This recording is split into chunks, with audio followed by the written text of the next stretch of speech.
On today's episode of Cornell Keynotes, we look into the present and the future of HR analytics and its increasing and pivotal role in business strategy. Our guest host, Lisa Sensis from Cornell's ILR School, sits down with Merck's dynamic duo, that is Beth Perrone, who is SVP of Talent, and Jeremy Shapiro, who is AVP of Workforce Analytics at Merck. The three unpack how data is revolutionizing human resources, and you'll hear some success stories that can possibly help inform your strategy. Lisa, Beth, and Jeremy dive deep into the practical applications of cutting-edge HR analytics. They explore how organizations are using these tools to make smarter decisions about their most valuable asset, their people. From real-time talent management to board-level strategic planning, you'll hear how analytics is becoming the cornerstone of HR leadership today. So be sure to check out the episode notes for information on eCornell's HR Analytics Certificate Program, which is brought to you in partnership with the ILR School at Cornell. Now, here's our discussion on HR analytics today. So let's jump right into it. Jeremy, I'm going to start with you. Tell me about the journey you've been on at Merck, advancing analytics in HR. Yeah, sure. Happy to. And thanks to both of you for having us on the podcast. So I'm Jeremy Shapiro. I get to run an analytics team inside of Merck. One thing that's interesting to me is when I joined about 6 years ago. And as soon as I joined, I started hearing from people who had been associated with Merck or some of our companies over almost decades that were doing quantitative work inside of HR. But there's actually been some talent inside of HR for a while that's been doing this. What's fascinating is that in every era, we kind of reinvent ourselves. We think about things a little bit differently, constantly building on each other. And kind of one of my hopes for our conversation here is for anyone that's listening and learning, if you've not been doing this for a long time, there are things that you can learn from us. You kind of leapfrog into those areas, and some things that are, well, actually just things that are free that asking a question, and a better question doesn't cost anything in itself. So today we have an analytics team. So I work for Beth on the talent team, and it's about 25 people. Of that 25, it's kind of divided up into a few groups. One is a very talented group in reporting and insights, and their job is to try to create scalable solutions so that HR business partners, folks inside of the business, our finance colleagues, don't have to ask for data and make it transactional, that they have data at their fingertips and analysis and insights at their fingertips for them to do their work. We also have a consulting group, and the consulting group is so cool. It's just like if you were to hire an outside consulting team, except it's inside, that are a combination of industrial and organizational psychologists, some economics training and business training. And their job is to partner with different parts of our organization and try to understand their business needs and their organizational needs, and then try to essentially leverage analytics and analytical thinking to make better decisions, faster decisions, and really try to help enable capability. And then we have kind of product groups. So employee listening is a product group, as well as a data science team. And that team all around the world, their job is to try to answer the questions that are the hardest ones, right? The ones that you haven't been able to repeat over and over again. And not surprisingly now, we work a lot within our HR AI strategy as well too. So certainly a lot of that aren't things we did 10 years ago, 15 years ago. And so, I think I kind of feel like the number one skill in some of the work that this team does is the skill to learn, right? And can continue to evolve and try to keep pace with all the wonderful ideas and work that the company is doing and HR is working on. Hey, can I chime in there, Please, Jeremy? yeah. Yeah. Hey, everybody, it's Beth. And Lisa, thanks for having us. Jeremy's not giving himself enough credit. So I just wanted to add a few things here. He talked about the fact that 5, 10 years ago we weren't doing some of those things. We've been on this curve, right? Where as I think about 7 years ago or so, we were spending most of our time in that reporting function, right? Providing support to the business or to the HR organization on things like headcount and, where are people sitting and how many open jobs are there, that kind of thing. Where the function has evolved is when you hear Jeremy talk about things like consulting and some of that research piece. It's really cool stuff, and credit to Jeremy in sort of really evolving that team and bringing people in with very unique skill sets. And I think the biggest thing that I've seen as part of that change or on that curve has been the elevation of HRBP skills, right? So we had HRBPs who would turn to workforce analytics and say, "Can you help me run a report?" And now the conversations that are happening are that consulting arm engaging with HR business partners, asking questions like, "What business problem are you trying to Mm, solve? And how can we think about that business problem through the lens of data and analytics? And even through the use of technology, I'm sure we'll talk about it at some point. We use a tool called Vizier, but HR business partners are now encouraged to themselves bring data and analytics to the business. And it doesn't require them to necessarily come to Jeremy's team. So we're skilling up that HR business partner community as well. And Jeremy deserves all the credit in that. I think that's kind. Well, that's fascinating too. To not only hear how you're advancing analytics in HR at Merck, but also how you're helping transfer that knowledge and transfer the learnings that you yourself had to build the capabilities of your HR partners so that they can also very clearly communicate this with the business leaders that they support and really look deeper into the organization. And I do believe that a large part of that is storytelling, right? And helping these individuals be able to communicate the story that the data is telling everyone.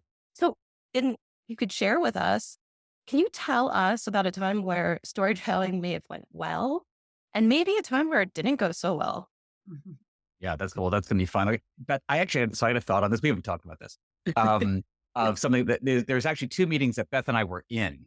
And so we'll talk about one meeting that I think went well. So Beth and I sit in a group of some of the analytics leaders all across Merck space. And these are folks inside of technology and research in manufacturing. Most of the people on these calls have advanced degrees in things that are very, very deep. They're very smart. They're very, very smart. And as we invest in AI talent and data science talent, we try to help to characterize how we're doing, where are some weak points, where are opportunities for us to learn and grow. And so occasionally we'll go in and kind of do a talent story with them to try to help either influence their decision making, maybe allay a concern that I'll have overall. So a series of months ago, we went in, and one of the things that I personally try to encourage with HRBPs too is minimal use of PowerPoint. So PowerPoint is not necessarily a storytelling tool, particularly when we're all moving so quickly.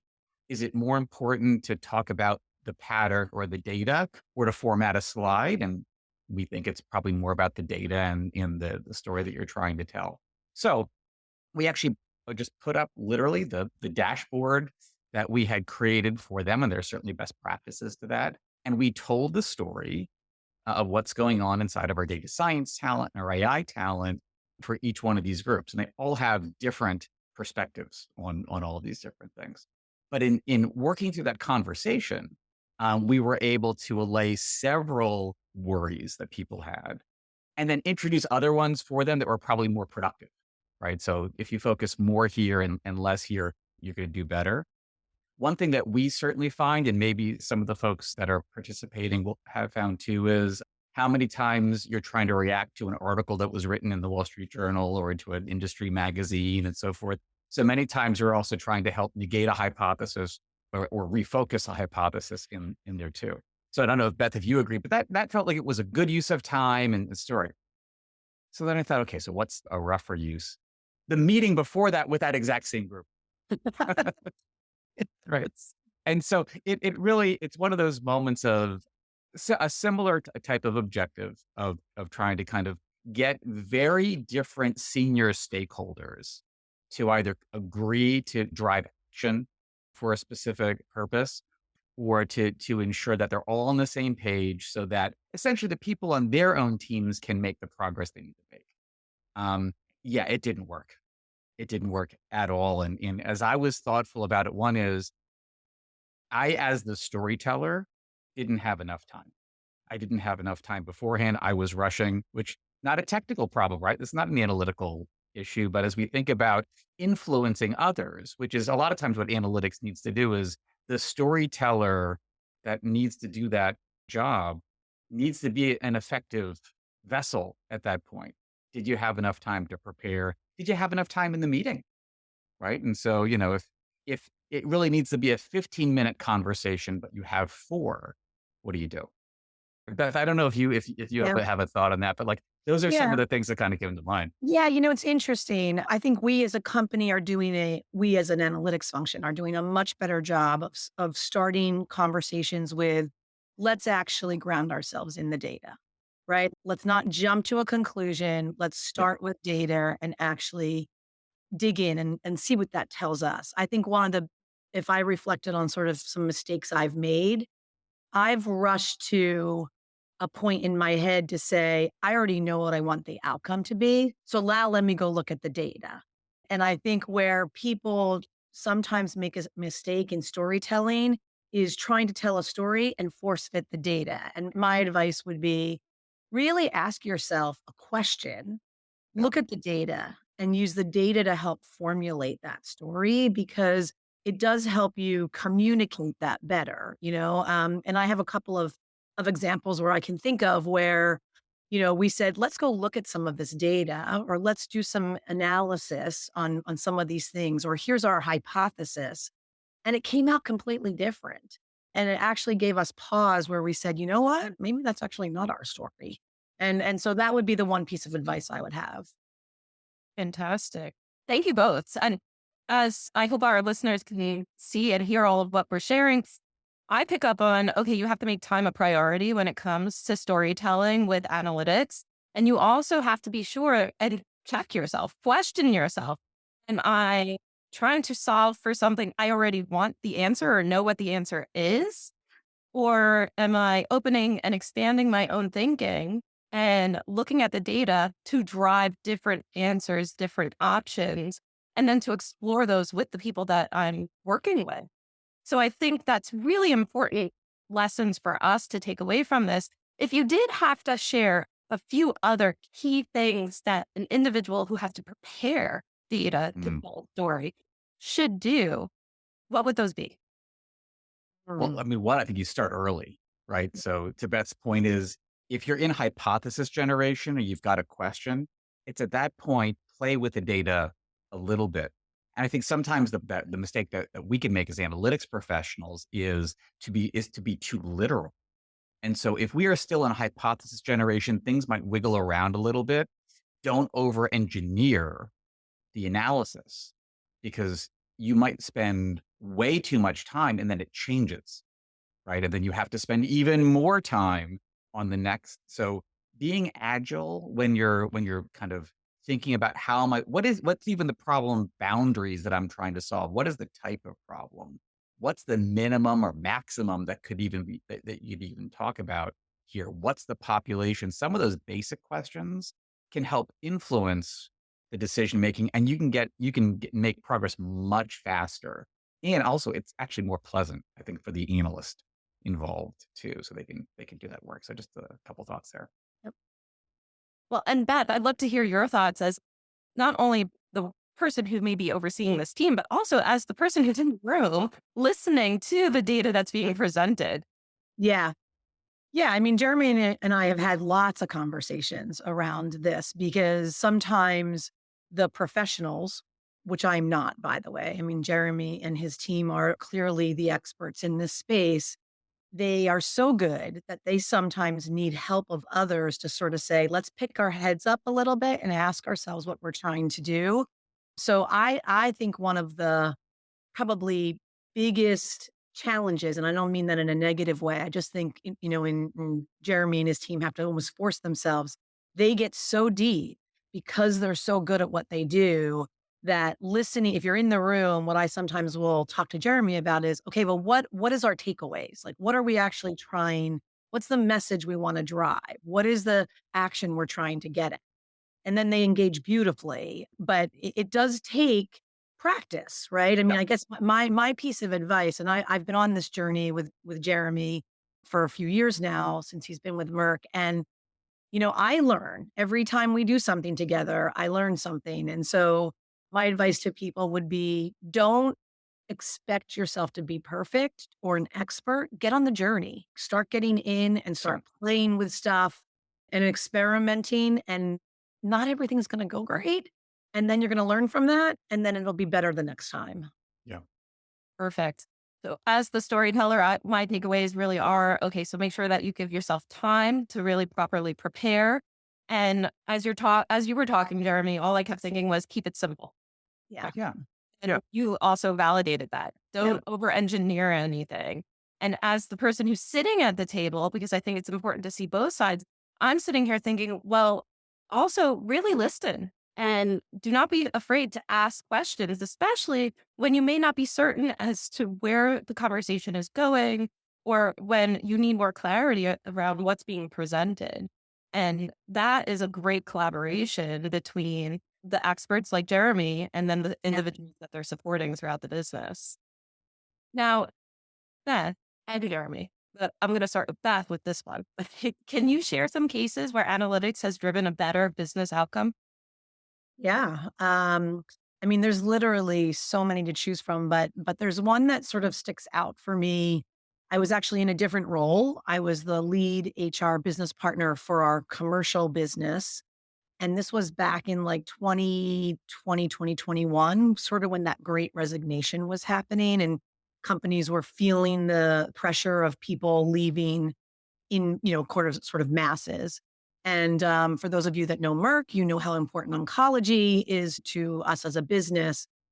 And I remember I got a call from our CEO, and he was like, listen, I'm hearing that we are losing oncology talent like left and right. Like, this is a major problem. And I was like, "Okay." And he's like, what are you going to do about it?" And I was like, "Well, let me go away and sort of put my head around this." And so I called my workforce analytics consultant at the time in Jeremy's organization, and I said, "Can you help me think this through? Like, like, can we validate if that's even factual first? That's a statement, so the CEO is walking around talking with people, and people are like making these broad sweeping comments like, we're losing oncology talent. We're not paying oncology talent enough. That's why they're leaving, blah, blah, blah, blah, blah. And we have oncology talent that sits in each of our divisions. So in our R&D organization, our manufacturing organization, and our commercial organization. And so with my workforce analytics consultant, we actually put our heads together and we were like, let's actually do some analysis. And we ended up starting small. And as we started to get into it, it got bigger and bigger. And we looked at things like, are we losing people? Is that a true statement? How are we doing from a compensation perspective? We looked at comp ratio. We looked at pulse survey, it's our listening survey scores among oncology talent. We looked at where are they going? Are they leaving and where are they going? Where are we getting oncology talent from? And so it was one of those things that started off with a really small question that actually snowballed. It got so robust and we actually ended up taking it to the other divisions so that we could go back and show our executive team a holistic review of our oncology talent across the entire company. And we did find stuff, right? So, by the way, wasn't actually a true statement that we were losing oncology talent left and right. In fact, what we were able to show them was that we were losing people at the same rate that we were bringing people on. And literally, we looked at another company that we were losing talent to. I don't remember the exact number, but let's just say we lost 50 people to that company. We actually hired 50 people from that company. So it was a product of more of the external environment, not the fact that we were doing something internally that was causing attrition in our organization. But we also found there were pockets where we had some compensation issues and we were able to address those. And it got so popular that we actually took that model then and used it in another part of the organization, in our vaccines organization, and replicated the work to be able to really, from a holistic talent perspective, get a handle on what was happening in the workforce. So it was a great outcome. You Wonderful. know, Beth, Yeah. on that note too. So one of the interesting things about, I've never heard you talk about it like that. That was pretty cool. One of the tools, if I recall correctly, that we use in that analysis is not something that requires a lot of infrastructure. So it's not an endorsement, but it's still a good tool. Is LinkedIn Talent Insights does provide enough kind of real time external data that you can get a good feel for patterns. And, it's been a big departure over these past, let's say, even 3 or 4 years, that we used to talk about what is the benchmark. And you'd get this benchmark once a year from a provider where they would ask a survey to a bunch of HR people, and you would have to believe what's in the survey. Well, there are multiple organizations now. LinkedIn's one of them, but there's 5 or 6 that are really reliable and good, where you can get great real time data to be able to answer questions like this. And you don't need robust systems internally to be able, you just need to know how to use it and how to tweak it in order to get a better outcome. So that's one of the things that really is exciting for us, is how the overall market has evolved in a way where these types of questions you can answer even more robustly and quickly. The resources, the tools that are continuing to pop up that we can use and that generate the answers that we're looking for are really wonderful.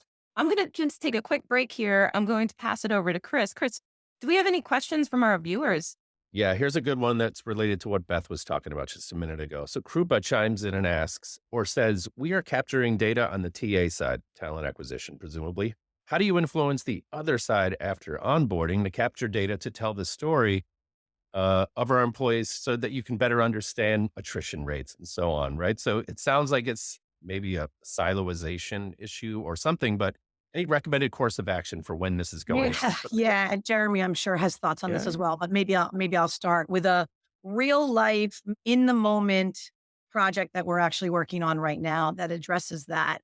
And that is, we use Workday as our employee record system, and there are lots of different tenants within Workday.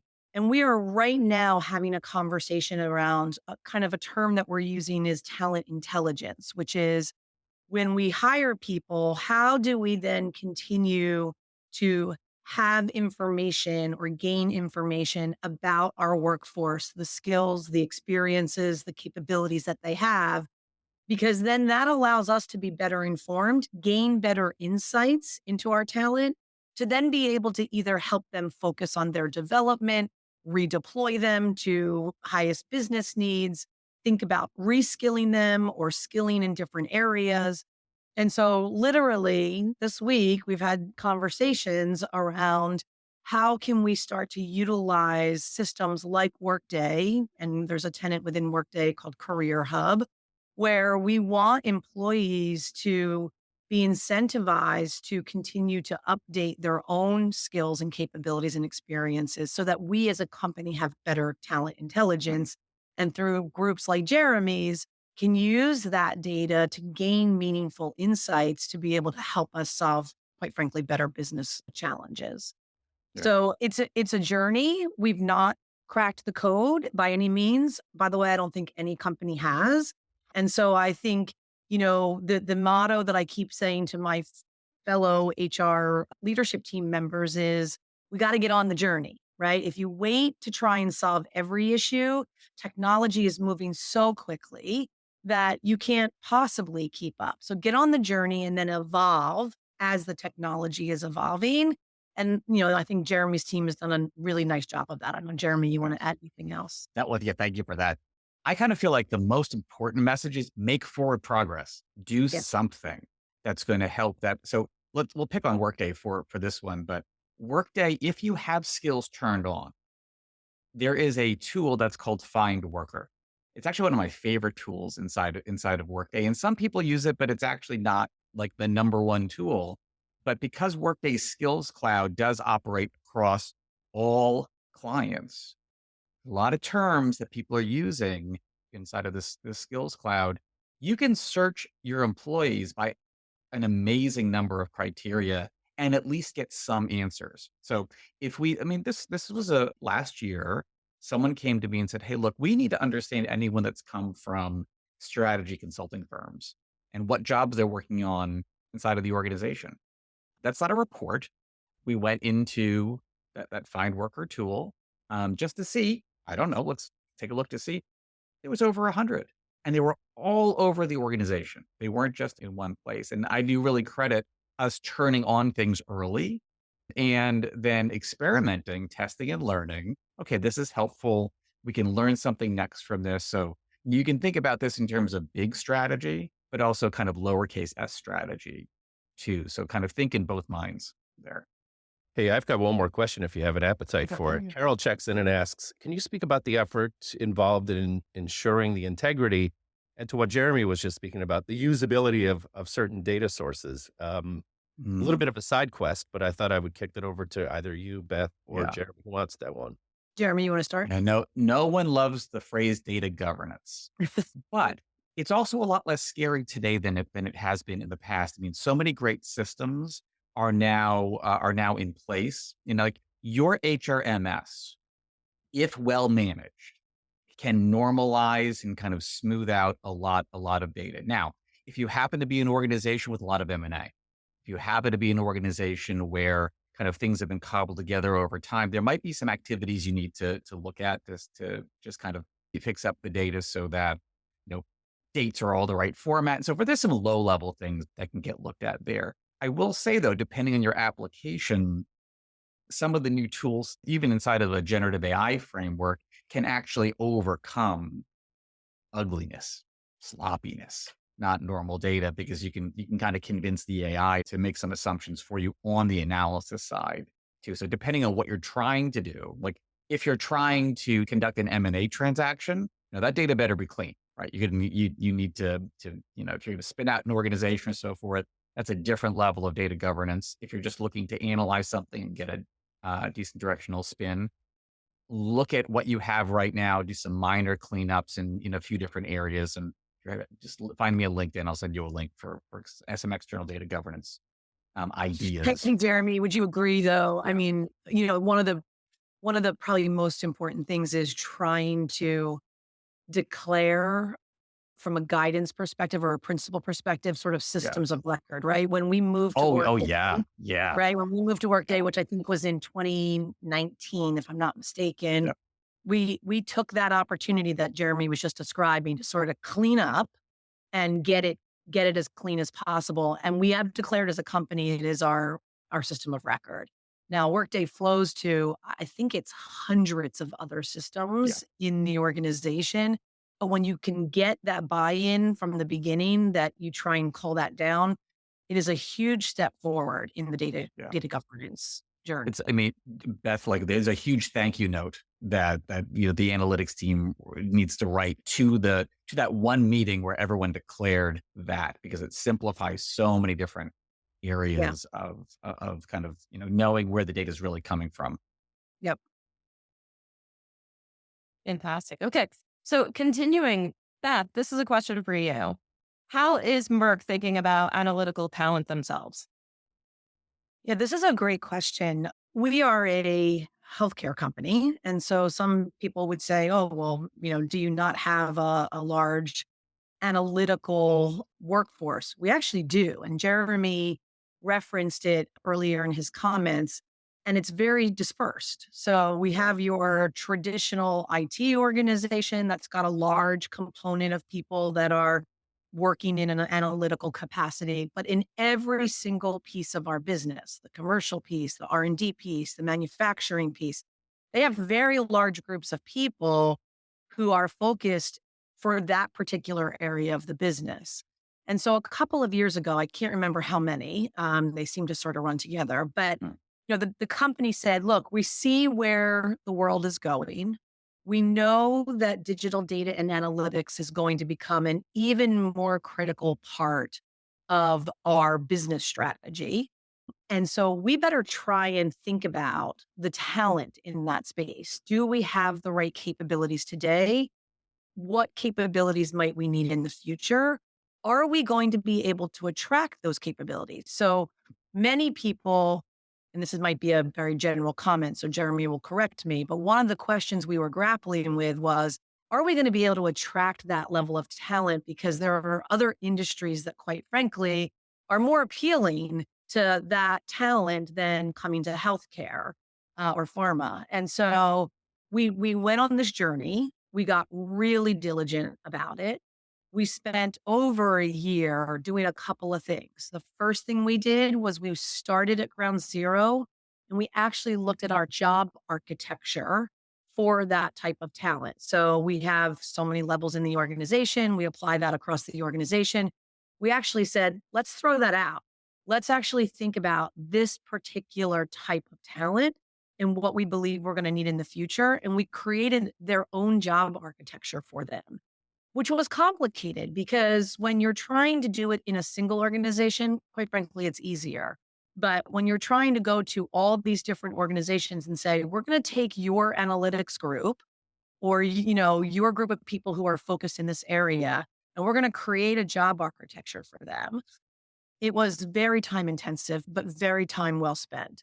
Once we had the job architecture, we actually mapped. We have over 6,000, I think now, Yeah. employees around the world who are labeled in a digital data and analytics type of job architecture. So we mapped them all in there.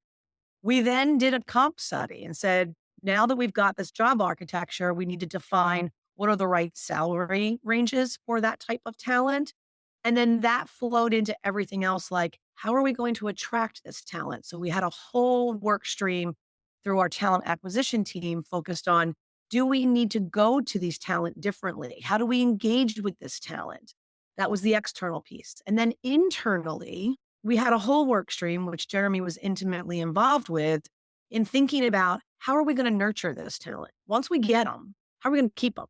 Yeah. And how are we going to, and now what we found is that the work that they're working on is really, really important to them. And so we felt like we had that. That's a good hook. But it's even things like creating a community of practice across these different divisions where these people can engage with each other and learn from each other about the work that they're working on. It's creating, we have something called Digital U. We've created a learning environment where this type of talent can now actually go and continue to skill up in areas so that they keep their skills fresh and that they're working on skill development that is most relevant for the company. So it's a multi-pronged approach. It's been a several years where we're not done, but I think we've done a really nice job saying we need to take the care and feeding of these types of talents Yeah. real seriously because we understand how critical they are going to be to the company Yeah. moving forward. Yeah. I don't know, Jeremy, if you have anything Yeah. else you I totally agree with everything that you said there. And I would just add in, actually, so the analytics guy is going to say something about empathy, which is this group of talent, data scientists, data engineer, ML engineering, AI engineering, are probably under some of the highest pressures because of the external change involved in what they're doing, where so many greatly talented folks might start getting burnt out. In fact, they do. I mean, it is so intense that, I mean, someone on my team mentioned last year that they were spending 3 hours a night just catching up, even using tools like using AI tools to condense it. 3 hours a night because so many things had changed in the day that if they didn't, they couldn't keep up with Wow. what's going on outside. So what is it that we can do inside of HR? We can reach out to that talent, ensure that the managers that are working with those folks are aware of this. Managing cutting edge research, which we do in whole, right, requires excellent leadership. We have to have great judgment on how people should use their time, empower people to do things in a way that's going to actually help the organization and them grow at the same time, because they are typically aligned in those ways as well. So what I feel like we've done a nice job on is we've built the infrastructure that Beth has described, and we're really trying to push and encourage and make sure that managers and leaders know how to work with the tools. Things that I heard 2 years ago, like, my manager really doesn't understand. I am an analytics person, but I specialize in text analytics, and they put me on this other project. I know nothing about it. I'm sure that still happens in some cases, but that noise has gone way, way down. Leaders really understand more about what talent to even put on what project. That I think is absolutely huge. And that's a skill, right? That's a management skill. Absolutely. So much that we can learn from you and from the architecture that described that Merck is doing, not just on how to grow and develop analytical talent, but also any kind of talent within an organization to keep up with the rapid change that we're experiencing in this external environment, right? Thank you so much for sharing that. Another question that I have that I'm very interested in learning more about is how are you using analytics to engage with the stakeholders throughout the organization or with your senior leaders? Yeah, maybe I'll start with this one and then Jeremy can chime in. This is something I'm so proud of, and I had no hand in actually building it. Jeremy and the team built Yeah. this completely on their own. But we started having conversations around leadership, and we started saying, what do we expect from leaders? Right. And there's always things like we expect leaders to manage their budgets and we expect them to, meet their priorities. But what was missing for us was what do we want leaders to do in managing their workforce? And so Jeremy and the team created through Vizier a tool that we call Leader Dashboard. And we've deployed this Leader Dashboard to, I think it's roughly about 600 people, sort of top of the house. So we started with our top 200 leaders. And then last year, we deployed it further out to leaders who had significant organizations in size. And this dashboard literally becomes a lifeline for me. I use it all the time. And so it shows you what your turnover is. It shows you how many open positions you have. It shows you what your recent listening survey scores are and how it compares to the company and how you did on that. You can look at things like we call our talent framework, our talent growth framework, where you put in someone's sort of potential and how you're thinking about their potential. You can see the makeup of your organization in that. We've just added in our recognition program where you can now see the types of recognition that you're using and how much you're spending on that recognition. So it is meant to be a completely holistic view of all the things that as a leader, you should be thinking about when you're thinking about managing your talent. And, the idea was let's put it at their fingertips. Let's teach them to fish. And so we put it out there. Jeremy and the team ran lots of educational sessions. And as you would suspect, there were leaders who probably are more technology savvy who jumped on and absolutely loved it, and others who are still continuing to figure out how to best use it. But again, when I talked in the beginning about elevating our HR business partners' acumen, this also is elevating leaders' acumen on what are the things that you should be paying attention to, right? Like if your turnover is spiking, should you pause and say, let me take a look at my survey results? Do I have an issue? Can I mitigate that risk? Right? You can look at things like, am I moving talent around enough? Am I providing enough opportunity for my talent? And so it's an amazing example of how we're taking data and analytics because it's almost we're serving it up in a way that allows the leaders to sort of be thoughtful and ask questions. And we're putting it right in front of them every day, anytime they want to look at it. And so I think it's a huge accomplishment for our workforce analytics team. Well, and Beth, I'll remind you that you actually you participated in the most important component of this, which is so Beth offered, and we did the roadshow together, she and I, where we spoke to each one of our senior leaders. When we tried to determine what the leader dashboard was, our first users, it included the CEO. And so what we did is we actually asked them and interviewed them to what would make this more relevant to the problems that you're trying to solve today. So many times we'll speak to peers in other organizations and they ask the question, how do you determine what to put in front of senior leaders? And the answer was, we ask them.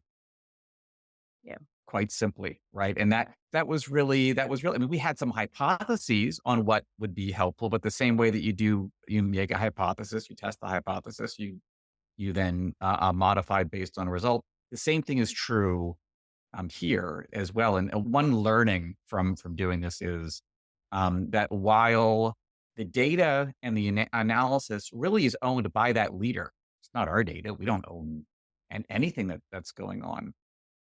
there's an alternate side, which is I personally never expect a leader to be logging in every day to a tool like this. They should log in when something has really changed, when they need to understand what's going on. They're facilitating a conversation. And so if you kind of think about this as, Beth and I are having a conversation, we're talking about one of our teams, that's 2 points, right? So Beth and I. If there's the leader dashboard or some data, well, now it's a triangle, right? So we get to team up and look at that thing over there and then debate and enrich the conversation.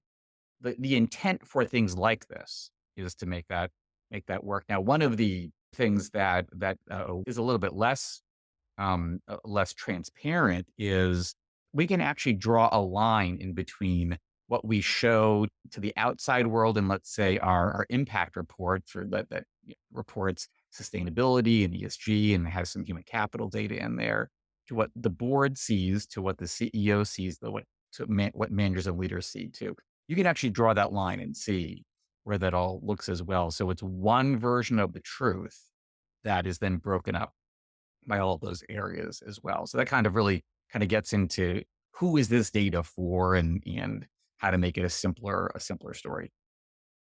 What a wonderful strategy to really engage your senior leaders and to get even closer to the buy-in that you need in order to make the changes happen within the Yeah. organization with the use of this data. And way too often, even myself, I sometimes forget about that very important tactic that we all have to remember as HR practitioners.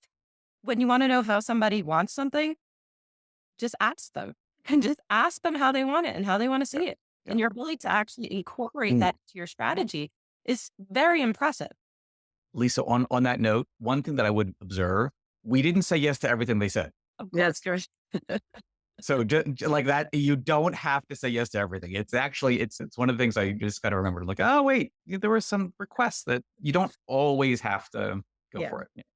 Perfect. Well, I want to pause right here because I do think that Chris has some really wonderful questions from some of our viewers based on what we all just talked about. Yeah, Chris. very much related to what Jeremy's just been discussing there, and Beth, right prior to that. This is going back to the listening tools and reporting to leadership and stakeholders. So Caroline checks in and says, you mentioned engagement survey as a tool. What other employee listening tools do you use to understand the current culture? And how do you share that data with stakeholders? Maybe not so tools focused, but how do you actually report on that data? What does it look like? Because our Mm. viewers are curious. Jeremy. So we use Glint, by the way. That's our tool set. It's now owned by Microsoft. So in terms of actually transparency, we try to be as transparent as possible with employees, but there are versions of this that are public. Go to our website, you can actually see some of the results. The board sees similar data, senior leadership sees data, and our employees and managers see data as well. One of the more important things that I feel is timeliness of seeing the result is incredibly important. And so, in an old world, you would run a survey and in 6 weeks, managers would see the results. In the world today, I mean, technically there are some projects that we do that you turn off the survey and people see the results right away. And for things that actually scale, so we run a survey once or twice a year that's kind of on a larger scale. And for that, the managers that see that, it's just a few days in between the survey close and they get to see the information. Focusing which types of questions are important for which decision makers is a critical differentiator. So if you're asking very, very big swing questions that really only the CEO or a senior leadership team can answer, but you're empowering managers to try to make a change on something that really has never been their decision, it's not as empowering. So it's also good to ask the question, who is this for? And try to help align the types of questions you're asking with the feedback that you need at all the different levels.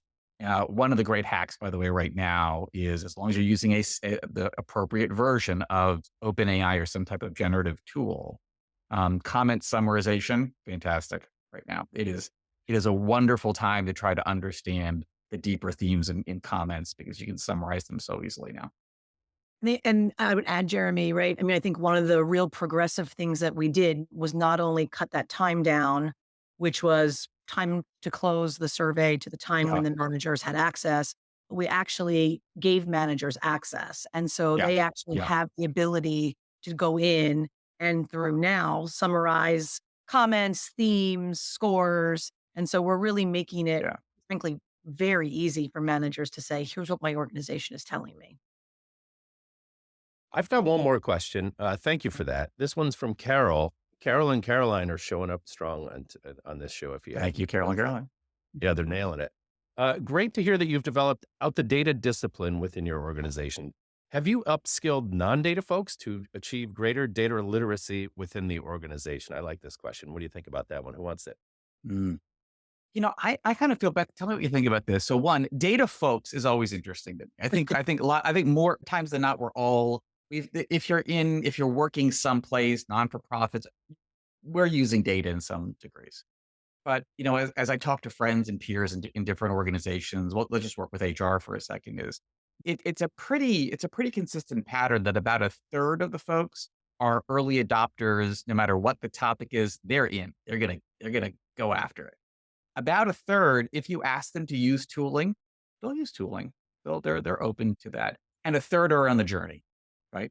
So when I hear a question like that, I almost kind of start to segment the audience into, am I talking about the early adopters? Am I talking about folks that are open to it or folks that are on the journey? And then answer the question and then try to figure out, okay, so where is that going? I mean, I feel like many parts of HR are the earliest adopters of data-driven technologies. And I think talent acquisition is key amongst them. And HR is also the first to beat themselves up for not thinking they're data-driven.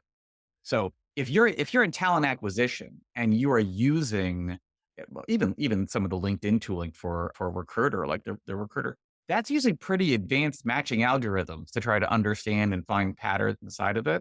But then they'll say they're not a data person. And I challenge that. I think that a lot of this is, of course, there's a skill component to it, but it's a mindset component. Yeah. Is if they believe that they are capable of this, they will be, because this is all learnable stuff. So I actually don't think the blocker on the journey team is anything is more than that. The skills for the vast majority are attainable. Yeah, totally agree. I was listening to the question and I was thinking about it through the lens of an HR business partner, because I will say that y- I know what happens sometimes as an HR business partner is you go out and you're engaging with business leaders Yeah. and they've already determined what they want to do. And so as an HR business Yeah. partner, part of your role is to influence, coach, and advise. And they do sometimes struggle with that, but both Yeah. HR BPs and business leaders. And my advice is start small by just using data to have a conversation, Mm. right? Put data in front of them and say, "Hey, I know you're thinking about doing this, this, and this. Let me show you some data. I went and I pulled some data. Let's just talk about this." And my experience has been when you start to put objective information in front of people, they then start to get on that change journey with you. There could be, I'm not declaring it is, but there could be a generational component to this as well. And I think as the workforce, that have four generations now, as they move and you start to see, Gen Xers and Ys and Zs kind of come up into leadership positions, I personally am seeing a difference in their Mm. willingness to engage with technology in a different way. And that could be a huge stereotype, so take it with a grain of salt. But I do think starting with simple conversations around, let's talk about what I've observed through the lens of data, helps to Mm. move the Mm. conversation along. Yeah, that's great. And thank you both, Jeremy and Beth. That's a great segue into our last and final question before I hand it back over to Chris, which is, as we think about the future, where do we believe analytics may go next, especially the Mm. advances in technology that we're seeing that are happening at such a rapid pace? Jeremy, why don't you start? I have a Yeah. point Yeah. of Yeah. view. Sure. Yeah. Yeah. So, I mean, there's a couple things. One is we should all have a plan. We should all have a vision of the future. We're writing our latest white paper on where we think everything needs to go internally, and be prepared to pivot in short order. So It used to be that you would set plans for the future once every, 36 months and be fine. Yeah, it's about twice a year, right? So they're just caveating by that. The advent of the use of generative AI, it can be explode in lots of different ways, and all vendors are emailing you probably twice a day on the same thing. Like it can get a little bit out of hand. But here's the one thing that I kind of feel like is becoming more and more exciting is we are going to be able to talk to systems more than use systems. And that is a huge change when it comes to analytics, right? And so if I can ask a tool like Vizier or Power Apps or Power BI a question on Teams or Slack or something and get an answer back, that is a new era for us inside of the organization. Now, for analytics teams, I think many of you that are on are probably engaged in analytics in some way. You're probably going to get more involved in some of the AI work because one, you actually have a common language. You understand how it operates. It can help to build the strategies that will unlock power inside of it. There's a third part for analytics that I think is really important, which is you also have the skill set to validate how some of the new tools that we're getting pitched work, right? And in doing that, we can help to ask questions about bias. We can ask questions about functionality, so we can take the best advantage of some of these things. But like in the future, my hope is that we'll be able to use AI, and I mean this in the broadest context, right? Not just inside of our company, but wouldn't it be nice if everyone had a data-driven talent coach on their phone, right? And so, well, you're about to meet with Betty Joe, and the last time that you had this meeting, here's 3 things that you discussed, and here's some hot buttons that you might want to think about next. How amazing is that? And like, is that far off in our future? I mean, we're hearing about early attempts right now of folks that are getting there. That's why that reinvention and pivoting becomes so important is, sink in, do great work, and listen hard because it might change, in a flash. Not sure I have anything to add to that. That was beautiful. I have to share. You blew my mind with one statement, which was that statement of that talk to systems rather than use systems, which in my head, I'm thinking it is a true partnership, not Yes. just tools and resources. We are now partnering with systems and data and able to ask them questions where we get answers generated, Yeah. which gets us thinking differently as well. So it's a great collaboration, and one definitely that's here to stay and will only advance as we continue to move forward in the future.